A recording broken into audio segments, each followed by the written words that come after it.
This is a presentation by Manitoba Public Insurance for Behind the Wheel training. The following presentation is about reference points.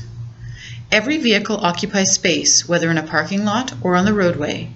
This presentation is about how to use your vision to place your vehicle on the roadway with precision using something called reference points.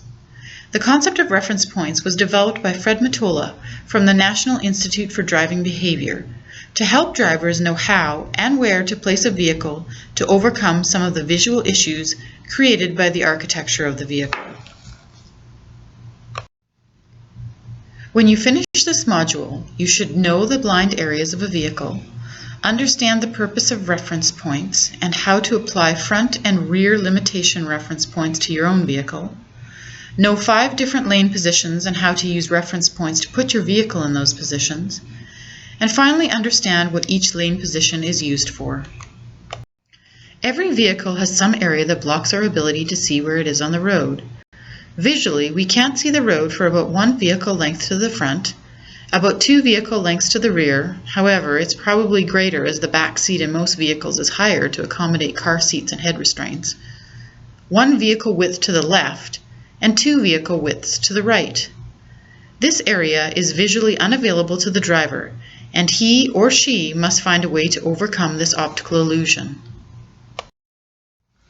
We know from experience that a driver cannot see the actual position of the vehicle on the roadway. The road is blocked by some part of the vehicle, and if you think about it, the vehicle visually occupies a larger space than it physically does. It's an optical illusion, and reference points help us overcome this illusion. This person is standing at the front bumper of this vehicle. Notice that you can see nothing from the waist down because your vision is blocked by the dashboard and by the front of the vehicle. If we back him up to where we can see him completely, we see he has to move about 4 to 5 meters away from the vehicle.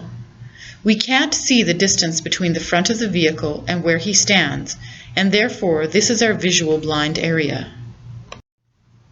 Moving him around to the passenger side of the vehicle, we see that he has to move away from the side of the vehicle about 3 to 4 meters. Having our assistant continuing to move around the vehicle, we look over our right shoulder through the back passenger window. There, we see he has to move about 4 to 5 meters away from the vehicle in order for us to see him. As we look through the rear window, we notice the distance from the vehicle to our subject is greater than the 2 vehicle lengths previously mentioned. That's due to the modifications of the back seat for the addition of car seats and head restraints. In this particular vehicle, the blind area is 10 to 12 meters, which is a considerable distance the driver cannot see. Now consider SUVs. Because most SUVs sit up higher, the visual area blocked by the vehicle is even greater. From the driver's side looking out to the left, we see our smallest blind area of only about 2 to 3 meters.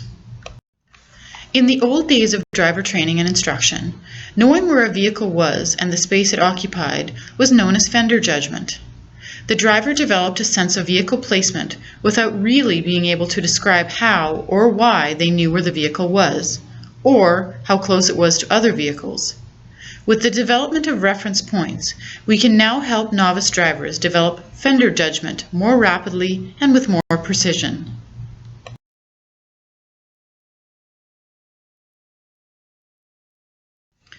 A reference point is seeing some point of the vehicle as it relates to the roadway and to know precisely where the vehicle is actually located.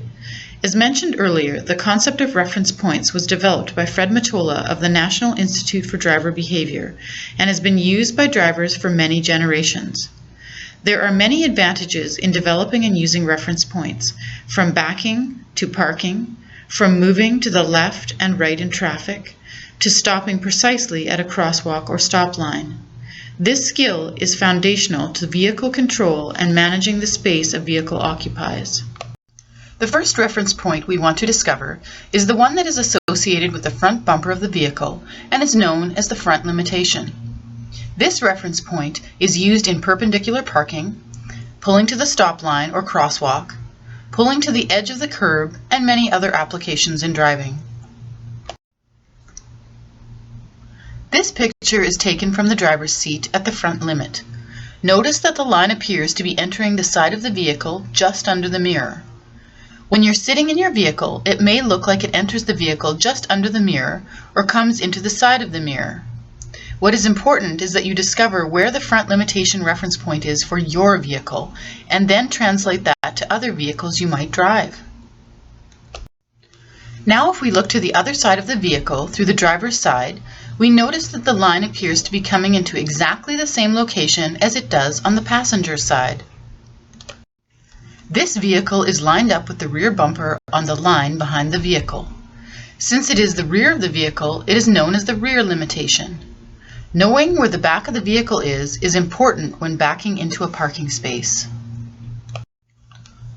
When you are in the driver's seat and looking over your left shoulder, you see the line appearing in the rear window seat about 30 centimeters behind the pillar or almost in the center of the window. With practice, you can place the rear of your vehicle within 10 to 15 centimeters of a line or curb using this reference point.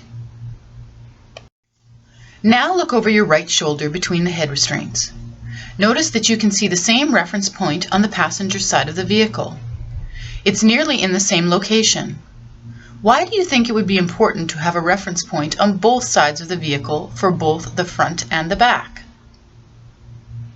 When you pull in or back into a parking space, rarely do you have open views on both sides of the vehicle. So it's a benefit to have reference points on either side of the vehicle so you know exactly where the vehicle is in any given situation.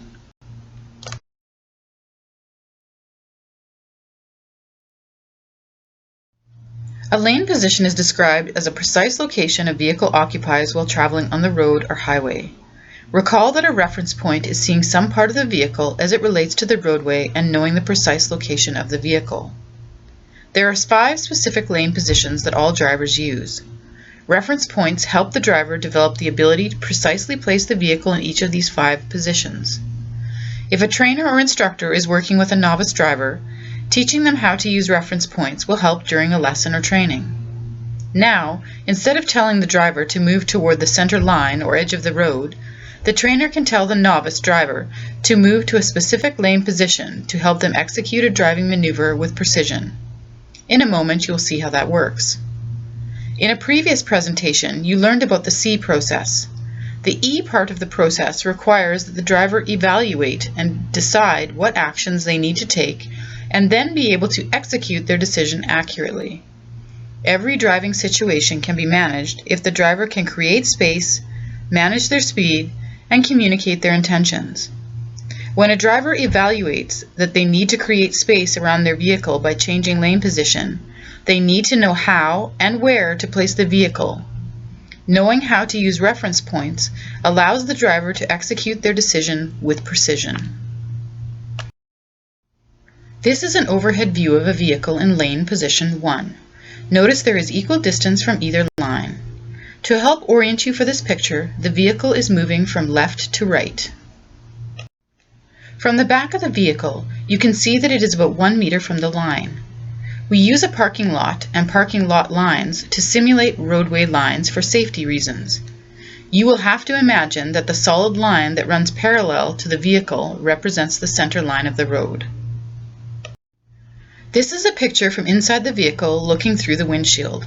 The standard reference point for this lane position usually appears to come into the vehicle at about the corner of the hood.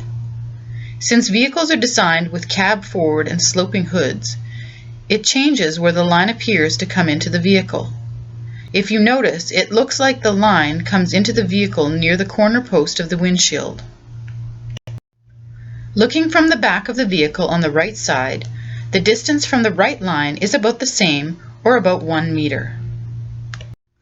From inside of the vehicle, we can see that the line appears to be coming into the vehicle about the middle of the right half of the hood or dash. If you can see the hood, it's about 3/4 of a meter from the right edge of the vehicle. Looking through the front window of this vehicle, we can see that the vehicle is in lane position 1 because there is no traffic to our left and no obstructions to our right. Most of our driving is done in lane position 1. It gives us the freedom to move over to other lane positions when traffic or obstructions present themselves. This driver has only one lane position available to them. They have to be in lane position 1 to create equal space from the approaching vehicle and the parked truck. Even though this presentation is about managing space, it is an important concept to include a brief discussion about speed control here.